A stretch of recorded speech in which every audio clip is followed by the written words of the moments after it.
तो hello guys, कैसे हो आप सब लोग। मैं हूं आपका भाई मोंटी और आप देख रहे हैं मेरे चैनल मांगा एक्सप्लेनेशन। तो अभी तक जिन लोगों ने मेरे चैनल को सब्सक्राइब नहीं किया, पहले जाकर मेरे चैनल को सब्सक्राइब कर दे, वीडियो को एक लाइक कर दे और कमेंट करके जरूर बताएं कि वीडियो कैसी लगी। तो चलो एपिसोड को शुरू करते हैं।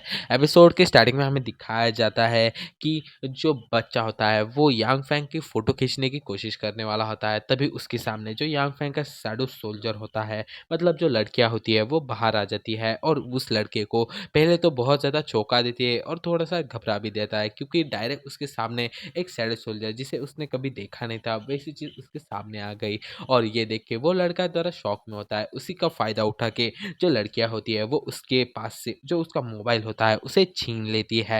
और इसी के बाद हमें दिखाया जाता है जो यांग फैंग होता है वो उस लड़के से कहता है कि तुम्हारी जो बातें हैं वो बड़ी ही इंटरेस्टिंग है और तुम्हारी जो सोच है उसके बारे में तो मैं इतना ही कहना चाहता हूँ कि तुम्हारी सोच बहुत ज़्यादा अलग है। जो बूढ़े लोग हैं, जो जिनकी एज ज़्यादा है, वो ऐसे भी नहीं है जैसा तुम कह रहे हो। और इसी के बाद जो यांग फैंग की शैडो सोल्जर होती है वो यांग फैंग को आवाज़ देती है और उसकी पर तरफ जो मोबाइल होती है उसे फेंकने वाली होती है। और वो कहती है कि मास्टर इसे कैच कीजिए, और ऐसे कहती है वो मोबाइल फेंक रही होती है। तभी हमें उस लड़के को दिखाया जाता है जो कहता है कि तुम लोग कितने ज़्यादा नादान हो, तुम इस बारे में तो भूल तो नहीं रहे ना, मैं अपने लेवल 6 पे हूँ और तुम्हारे ये क्रीचर है इन्हें तो मैं आसानी से हरा सकता हूँ। और ऐसा कहते हुए वो जो शैडो सोल्जर वाली लड़की होती है उसके ऊपर हमला कर देता है और उसके हाथ पर एक जोरदार किक मारता है, जिसकी वजह से उसके हाथ में से जो मोबाइल होता है वो नीचे गिर गिर जाता है। और जो लड़का होता है वो कहता है कि मैं तुम्हें इतनी आसानी से मेरी जो कीमती चीज़ है उसे कैसे चुराने दे सकता हूँ, तुम्हें इस बारे में तो सोचना ही चाहिए ना। और ऐसा कहते हुए वो उस मोबाइल को लेने के लिए आगे बढ़ने लगता है और कहता है कि कम बैक माय ट्रेजर। और ऐसा कहते हुए वो उस जो मोबाइल होता है उसे पकड़ने वाला होता है। तभी जो शैडो सोल्जर वाली लड़की होती है वो उस मोबाइल के ऊपर एक जोरदार किक मारती है और वो मोबाइल वहां से दूर उड़ के जो यांग फैंग होता है उसकी तरफ जाने लगता है। और जो लड़का होता है वो कहता है कि तुम बास्टर्स, तुम्हें समझ में नहीं आ रहा कि तुम मेरे ट्रेजर ट्रेजर को चुराने की क्यों कोशिश कर रहे हो, मुझे मेरा ट्रेजर दे दो। और वो ये बहुत ज़्यादा गुस्से में कह रहा होता है। तभी हमें दिखाया जाता है जो मोबाइल होता है वो यांग फैंग के तरफ चला जाता है और जो यांग फैंग होता है वो उस मोबाइल को अपने हाथ में पकड़ लेता है। और इसके बाद वो कहता है कि ओ, तो अब तुम्हारी जो चीज़ है जिससे तुम अपनी जो पावर्स है उसे यूज़ कर रहे हो कब से, यही चीज़ है ना, इसी मोबाइल से तुम सब कुछ कर रहे थे ना।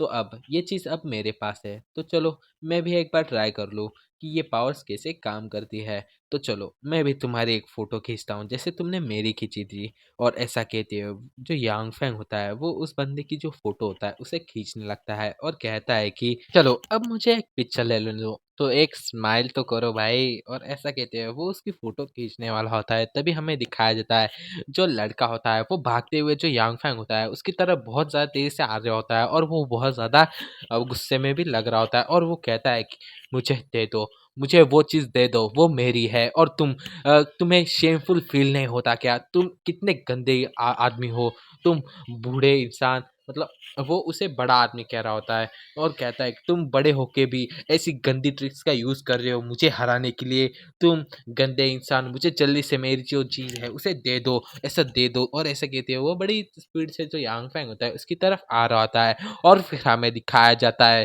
और फिर जो यांग फैंग होता है वो उसकी फोटो खींचने वाला होता है और उससे कहता है चलो एक प्यारी सी स्माइल दे दो। और ऐसा कहते हुए वो उसकी फोटो खींच रहा होता है। और तभी हमें दिखाया जाता है जो बंदा होता है, मतलब जो लड़का होता है, वो अपनी एक क्रीपी सी स्माइल देता है और फिर वो जो यांग फैंग होता है उसके मुंह के ऊपर एक जोरदार लात मारता है। और फिर हमें दिखाया जाता है जो यांग फैंग होता है वो उस लात को खाने के बाद पीछे हटने लगता है और सोचता है कि अरे इस चीज ने काम क्यों नहीं किया, मैंने अभी अभी उसकी फोटो खींची और इसे चोट भी नहीं आई, ये ऐसा क्यों हुआ, क्या मैंने कुछ गलत अंदाजा लगा दिया। और इसी के बाद हमें दिखाया जाता है जो लड़का होता है वो यांग फैंग से कहता है कि क्या तुम बहुत ज़्यादा चौंके हुए लग रहे हो, क्या तुम्हें लगता नहीं कि इस मोबाइल ने तुम्हारे हाथ में काम नहीं किया इसलिए तुम ज़्यादा ही चिंता में लग रहे हो, तुम्हें क्या लगा था कि ये सिर्फ़ मेरी पावर को यूज़ करने के लिए एक चीज़ है जिससे मैं अपनी पावर को यूज़ कर सकता हूँ।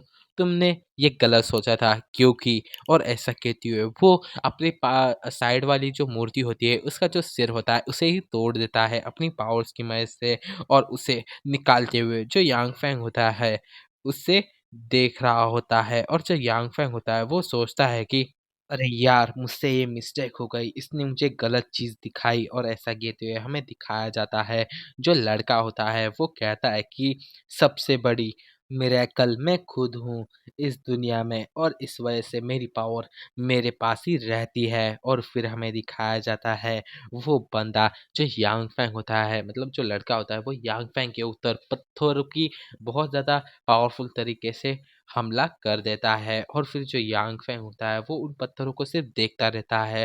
वो हिलने का भी टाइम नहीं होता और वो सोचता है कि अब मैं इसे डॉज तो नहीं कर सकता, मुझे इसे अपने शरीर के ऊपर लेना होगा और इसी के बाद हमें दिखाया जाता है एक बहुत ज़्यादा बड़े धमाके को और उसके बाद जो लड़का होता है वो कहता है कि हाँ, अब मैं जीतने वाला हूँ। मैंने ऐसा सब कुछ इसी वजह से किया कि मुझे आपको हराने के लिए कुछ ना कुछ तो प्लान बनाना चाहिए था। इस वजह से मैंने अपने फ़ोन को ऐसे दिखाया कि मैं फ़ोन के बिना बिल्कुल भी अपना अटैक है वो नहीं कर सकता और इस चीज़ को तुमने जल्दी से देख लिया और ऐसा किया करते हुए तुमने जो मोबाइल है वो मुझसे छीन लिया और इसी वजह से जो मैंने तुम्हारी जो कमज़ोरी है उसे ढूँढ ली और तुम्हें एक पावरफुल हिट दे दी। ओह हा हा हा! और फिर हमें यांग फैंग को दिखाया जाता है जिसकी हालत बहुत ज़्यादा ही बुरी होती है और उसे वो अटैक बहुत ज़्यादा ज़ोर से लगा होता है और आप लोग देख ही सकते हो यांग फैंग कैसे पड़ा होता है और इसी के बाद हमें दिखाया जाता है जो लड़का होता है वो यांग फैंग के पास चला जाता है और देखता है कि यांग फैंग अभी तक ज़िंदा है और वो यांग फैंग से कहता है कि वाओ! तुम कितने ज़्यादा लकी हो। तुम्हारे पास लक की बहुत ज़्यादा अच्छी पावर है। इस वजह से तुम हमेशा ही मेरे अटैक से बच जाते हो।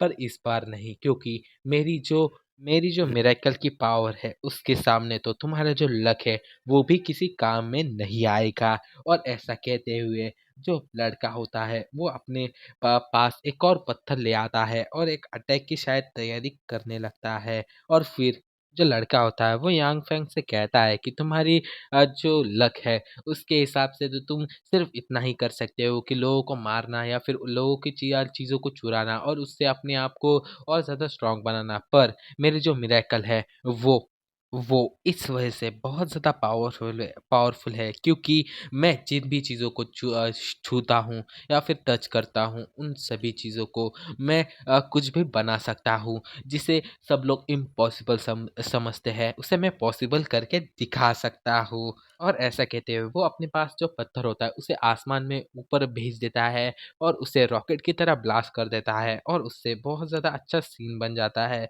मतलब इसकी पावर कुछ भी कर सकती है और इसी के बाद जो हमारा चैप्टर है वो यहीं पे एंड हो जाता है। तो चलो इसके नेक्स्ट चैप्टर में हम लोग देखेंगे कि आगे क्या हो रहा है। तो चलो मिलते हैं इसके नेक्स्ट चैप्टर में, तब तक के लिए till then take care, bye bye.